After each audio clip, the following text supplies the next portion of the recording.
The asymmetrical latch is the best latch. So you can see what an asymmetrical latch is that the lips are not even on the areola. So the baby's head comes to the breast leaning back like this, the baby's head leaning back, just like we would if we were drinking. We drink like this, so we have to naturally come this way. But often, with the way that we've been teaching, with this going on, this is going on.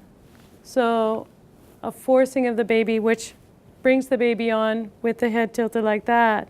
So you get not a very good latch, and it's frustrating for the baby as well because it's difficult to swallow this way. So by doing the leaning back baby-led latch, the baby's in charge of their head, so they automatically will come on the breast this way. And we're going to show you a little bit more of the video.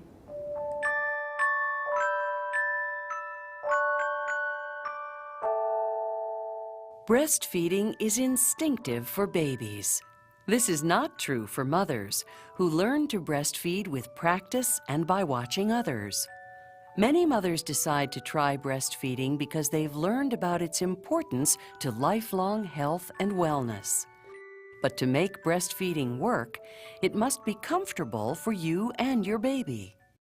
Your comfort while you are breastfeeding depends primarily on where your nipple lands in your baby's mouth. And where your nipple lands depends primarily on how your baby takes the breast into his mouth. This is called latch-on. To understand how latch-on affects your comfort, let's look inside at the roof of a baby's mouth. Behind the baby's gums are ridges. Behind the ridges is the baby's hard palate. When your baby takes your breast into his mouth, if your nipple lands near the front of his mouth, your nipple will press against his hard palate. This is called a shallow latch, which can cause discomfort for you as he breastfeeds. If your baby breastfeeds with a shallow latch repeatedly, the friction and pressure may eventually cause you pain or even skin damage. Farther back in your baby's mouth, the palate changes from hard to soft. Some call the area near this soft palate the comfort zone. To get a better idea of where this is, use your own tongue to find your soft palate. When your baby takes your breast deeply into his mouth and latches on so that your nipple lands in the comfort zone, there is no undue friction or pressure as your baby breastfeeds. Latching on within the comfort zone is where breastfeeding is most comfortable for you and most effective for your baby.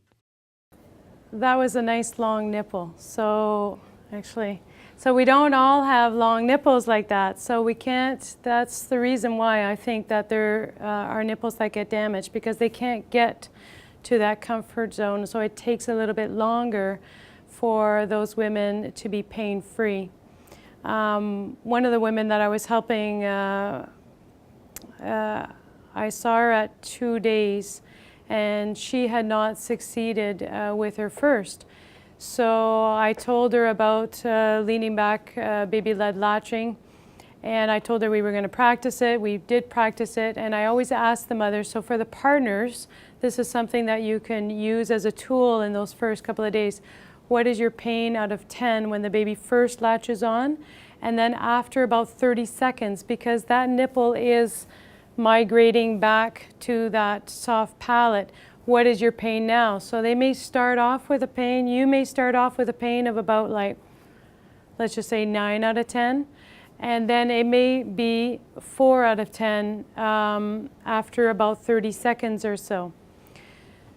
So anyways, I helped this mom, and I told her, I said, if you want, they lived all the way in Orleans, and I said, I saw her at the General, and I said, if you want, you can come and see me, or you can go to any of the breastfeeding drop-ins. I mean, we're all lactation consultants.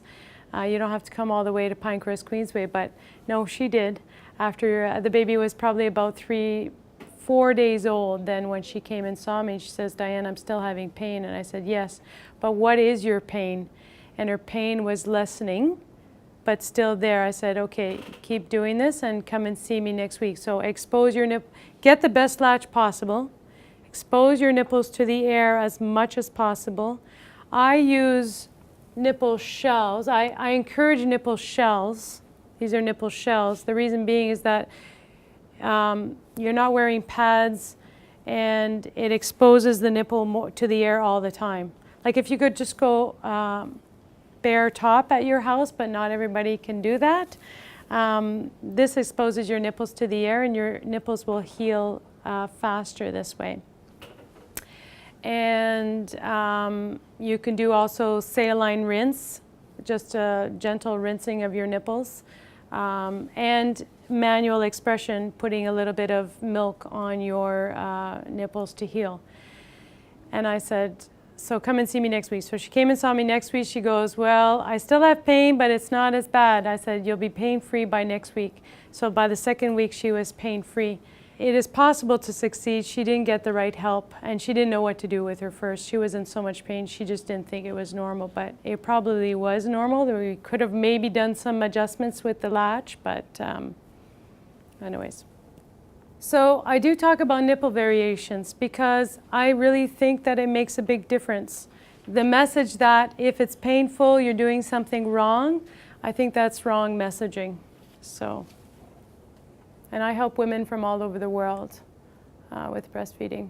Even women in cultures where they're all breastfeeding have nipple pain.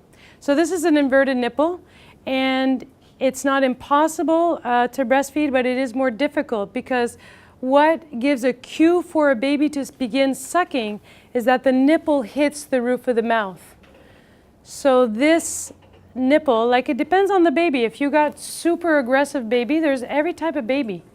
In my years, in 25 years, it's just like us. If we went around the table, there's every kind of person here. There may be somebody who is a real go-getter and one that's sort of very laid back. Same thing with babies. A real aggressive go-getter would probably suck on anything and it will suck on this.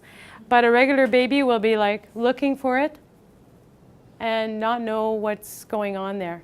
So if they look for something and they don't get what they need, meaning that the nipple doesn't hit the roof of the mouth, they get very frustrated and they start pulling away because for them it's a safety.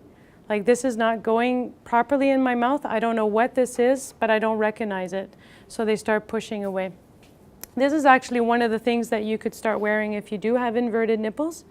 And the other thing, prenatally, a nipple shell. And the other thing that we often use with inverted nipples or flat nipples is this, I can pass these around actually. This is a nipple shield. It's a silicone nipple that you put on top of your nipple.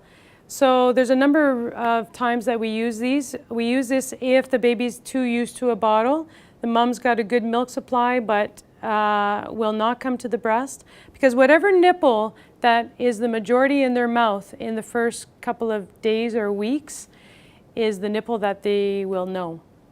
Like they could learn 2 nipples, it just depends on the nipple. If you got a really flat nipple and then you introduce a nipple like this, they'll go for the longer nipple. So often, like last week, a mom came to see me. I think the baby was about a week old and had only been bottle fed because was rejecting her breast. And so we just slapped this on and the baby went right on her breast. And she called me today, and the baby's breastfeeding almost solely with this, and then we'll wean her off of this. So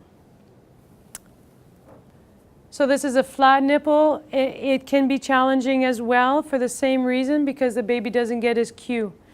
This is a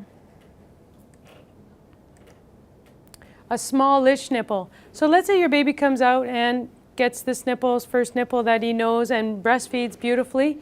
So then on the second day, you're told or you feel as a parent that you want to supplement with a bottle with a long nipple and the milk is flowing out, or even a soother.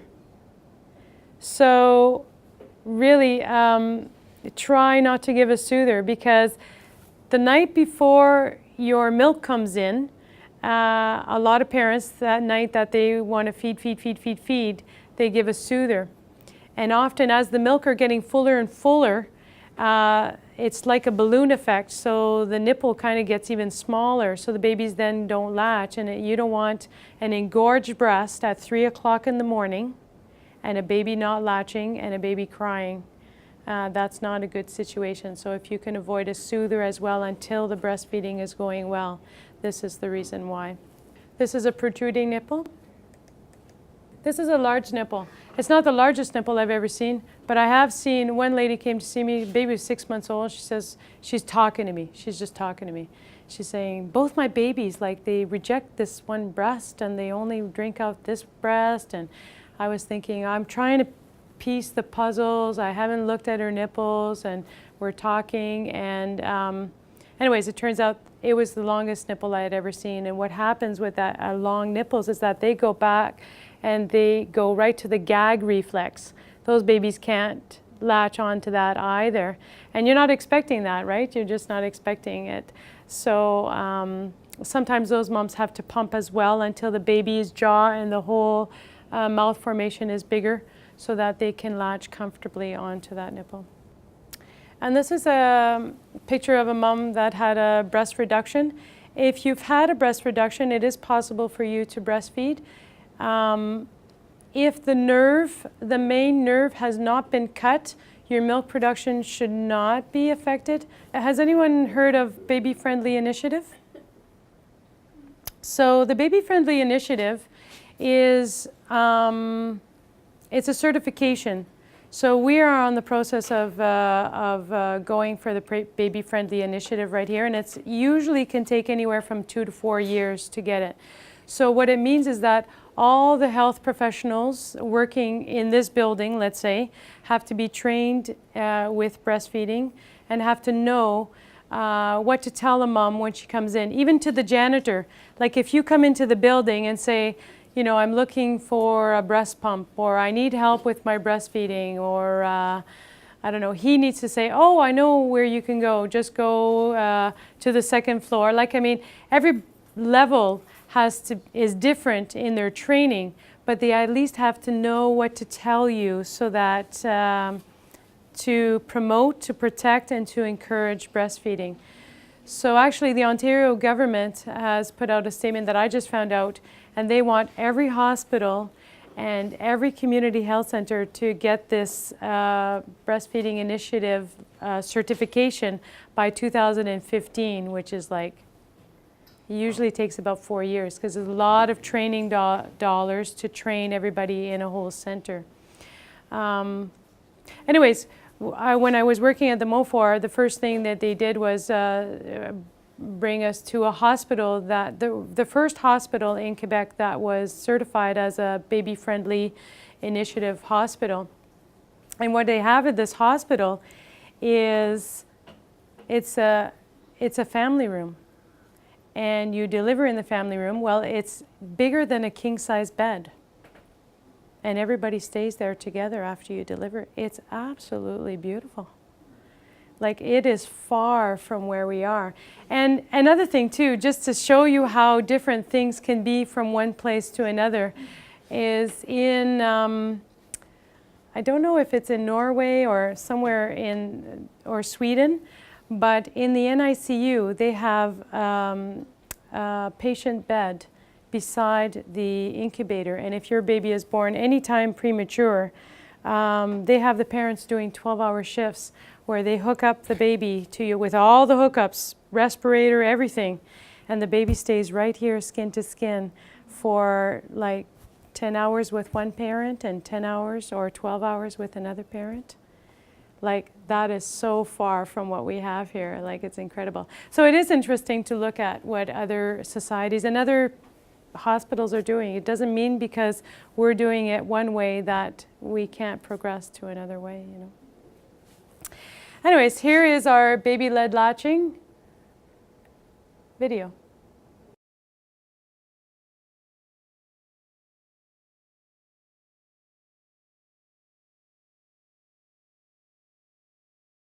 So hi, I'm Diane, the lactation consultant here at Pinecrest-Queensway Community Health Center. And today we are with... I'm Laura, and this is Hollis. And we are doing a filming of what is called biological nurturing. It was a PhD that was done by Susan Coulson on baby-led latching. And the reason why we are doing this today is because this is to simplify and to show mothers that if you get yourself in the right position and your baby's in the right position, that they will simply latch on the breast themselves. So it takes the guessing work out of trying to latch your baby and to organize yourself, have the right position, holding your baby properly. It takes all that guesswork out of it and it makes it much simpler. So Laura, she came to see us at the breastfeeding drop-in when Hollis was 9 days old. Yes. So maybe you want to tell us a little bit about that. So I have been having some latch issues. I had sore nipples, cracking, and I felt that it was my fault that he wasn't latching properly. So Diane, you taught me the baby-led latch, and I found that it took a lot of the onus off of me being responsible for him not latching properly. He took to it very, very well, and it made other holds a lot easier because I wasn't as stressed out because I knew that he would find his way. That's it.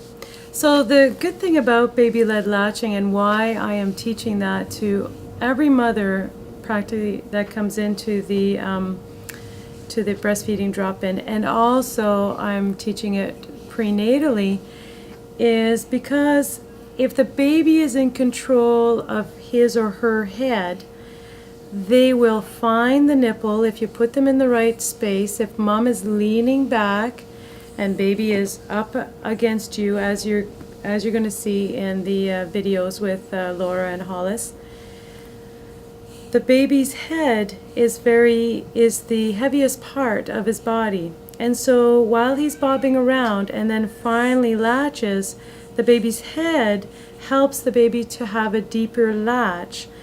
And also because the baby is sort of in charge of his own head, then he will open up his mouth and do that big rooting reflex much more than if the mother is leading the baby to the breast. So it just makes things easier for everybody and makes for a better latch, and it makes for everyone to be more comfortable, especially when you're learning with your first child. So you can tell us a little bit about prenatally. So I had a midwife. My midwife encouraged me to visit the Latch League before giving birth, and I figured breastfeeding so natural that I wouldn't go and I'd figure it out on my own. And when I had him, I realized that breastfeeding was a lot more complicated and not as intuitive as I thought it would be. So I wish that I had have gone to the Latch League prenatally, because the topics that come up are the issues that everyone shares, and you can even learn about issues that maybe haven't come up yet that you may run into later on. That's right. Yeah. So that's another reason why I encourage moms to also go to the Latch League prior to the baby coming, because there is so much to learn about breastfeeding, and every stage is a little bit different. Yeah. You're in your second or third stage now, I would say. Yeah. Where the first weeks are the first stage, and then when you get past the second week, you're entering another stage. And then soon Hollis is going to be 6 weeks old, and they'll be entering really another stage. So, and this is an example of biological nurturing. And the reason why I say it's another stage after 6 weeks is because after 6 weeks, the bowels, they can go 10 days without having a bowel movement and still be gaining weight appropriately.